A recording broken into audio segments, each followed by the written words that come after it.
Y él dice que en el hombre hay esta sed de trascendencia, pero también una sed de escuchar cosas nuevas, que cuanto más fantástico se presenta el escenario, más sensación le ponen los publicistas y más fuerte es el interés que suscita. Y se refiere precisamente a estas historias como las del Evangelio de Tomás, que presenta un evangelio en que nos evita la crucifixión, en que hace que la resurrección ya no tenga sentido y nos obliga a creer que no hay necesidad de perdón del pecado, y entonces toda la vida de Jesucristo sería inútil, no tendría ninguna razón de ser. Hay personas que jamás se han molestado, nunca se han molestado en hacer un estudio serio sobre las tradiciones que vivían en el tiempo de Jesús. Y entonces escuchan algo como el Código Da Vinci y se dejan ir. Y esto es tan tonto que ni siquiera deberíamos estar hablando en este momento de esto. De lo que deberíamos estar hablando es de Jesucristo. Pero no podemos quedarnos callados ante la multiplicación de mentiras, falsedades y fábulas que se ha dado sobre Jesucristo, porque hay muchas personas que ingenuamente se dejan envolver por estas tonterías, como el Código Da Vinci. El Código Da Vinci, por principio de cuenta, en la portada tiene un letrero que dice novela, y las novelas son mentiras. Tengo un sobrino que sus papás han tenido muchos problemas, mi hermano y mi cuñada, y su vida fue difícil por los pleitos de sus papás hasta que finalmente se divorciaron, y eso tocó muy fuerte la vida de los chicos, los hizo sentir muy mal, lloraban mucho.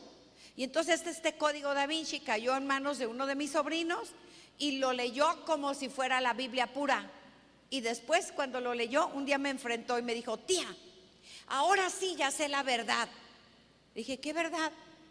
Ya leí todo el Código Da Vinci y ya sé la verdad. Y yo dije: pobre tonto, ¿qué está diciendo? Y así como ese, hay el Evangelio de Judas, en donde asegura que Jesús no era verdaderamente hombre, sino solamente era verdaderamente Dios, y nomás tomó una figura humana sin ser verdaderamente hombre. Y entonces le dijo a Judas: a ver, ándale, Judas, tú haces este teatro, y al cabo, mira, una vez que tú hagas el teatro para que se cumplan las escrituras, entonces yo te rescato, tú te cuelgas y yo te llevo al cielo. Mentiras, falsedades, patrañas, no se dejen envolver por esto. La palabra de Dios nos los acaba de advertir.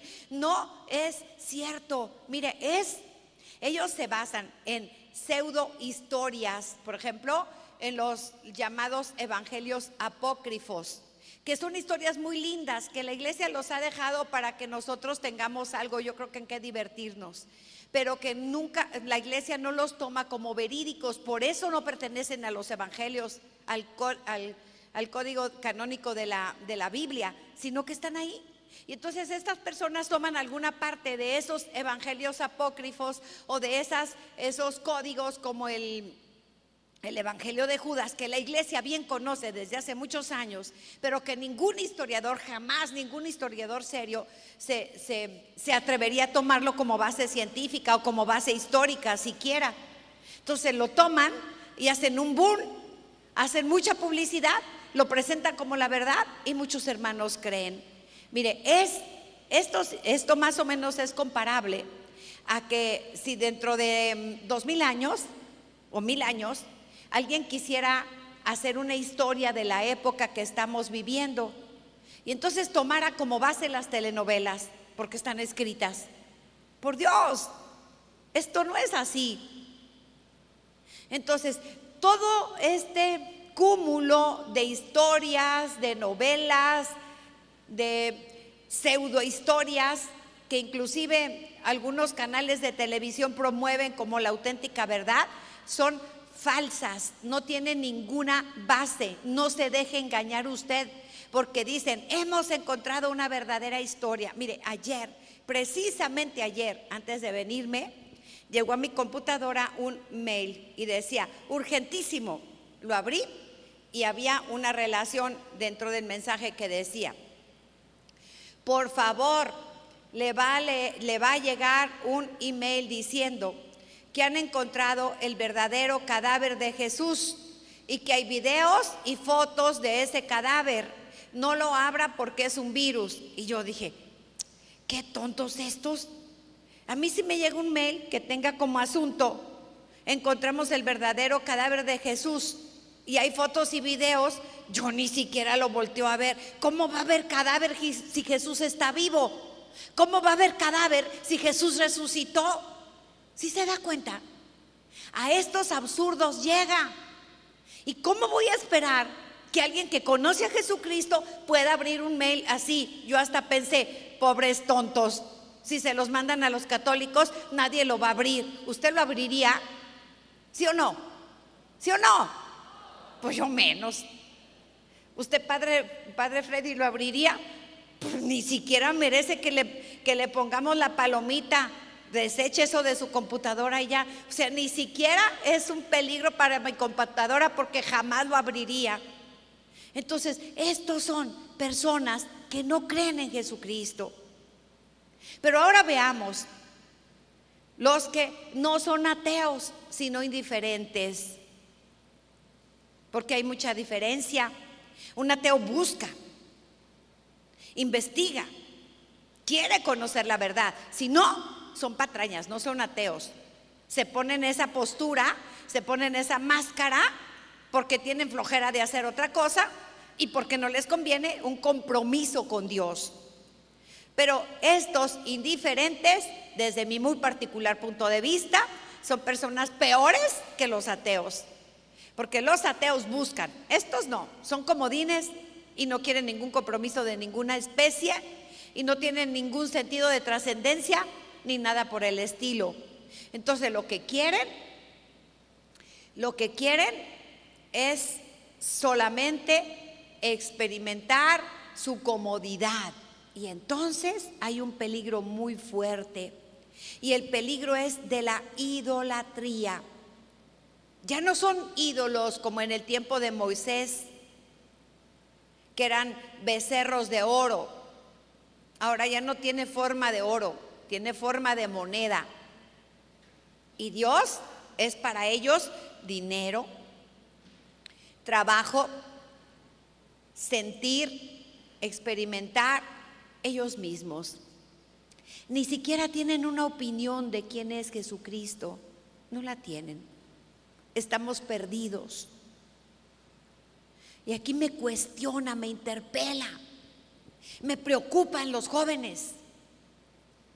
Es necesario que les ayudemos a los jóvenes a conocer al verdadero Jesucristo, a Jesús el Señor,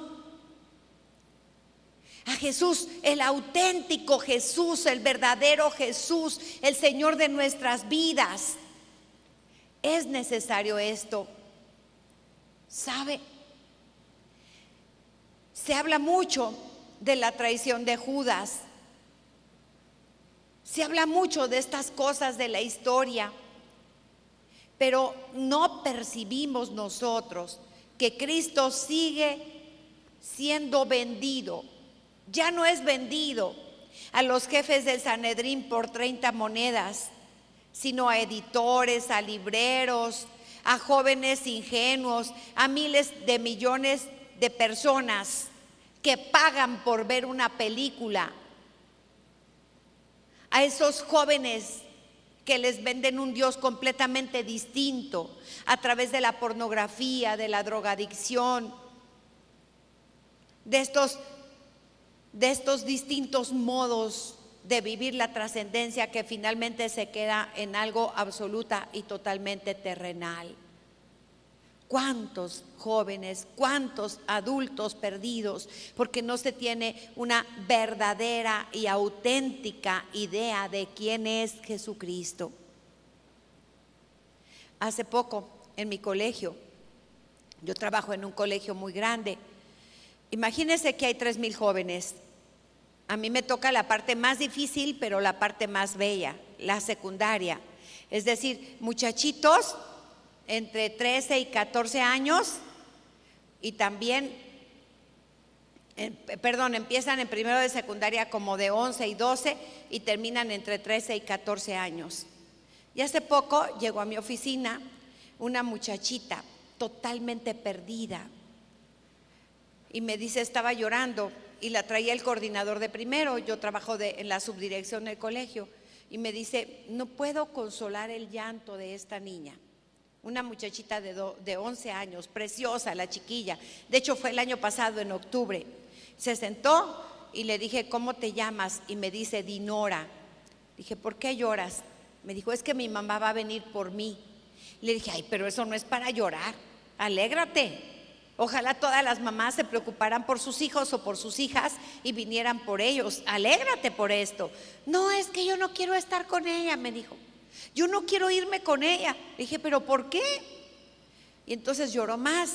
Y ya cuando logró calmarse, me platicó que su papá tenía 2 hijas mayores que ella, hermanas, y su mamá tenía otras 2 hijas mayores que ella, medias hermanas unas y otras. Y que hacía cuando ella, antes de que ella naciera, su papá y su mamá se juntaron, formaron una pareja, dejaron a las hermanas mayores cada uno con los abuelos y ellos comenzaron a tener vida de pareja. Él era un gran médico, un anestesista, y ella era su enfermera instrumentista. Poco después la muchacha se embarazó, la mamá de Dinora se embarazó y tuvieron a la niña. Pero ellos comenzaron a drogarse con la anestesia y se convirtieron en adictos terribles, espantosos.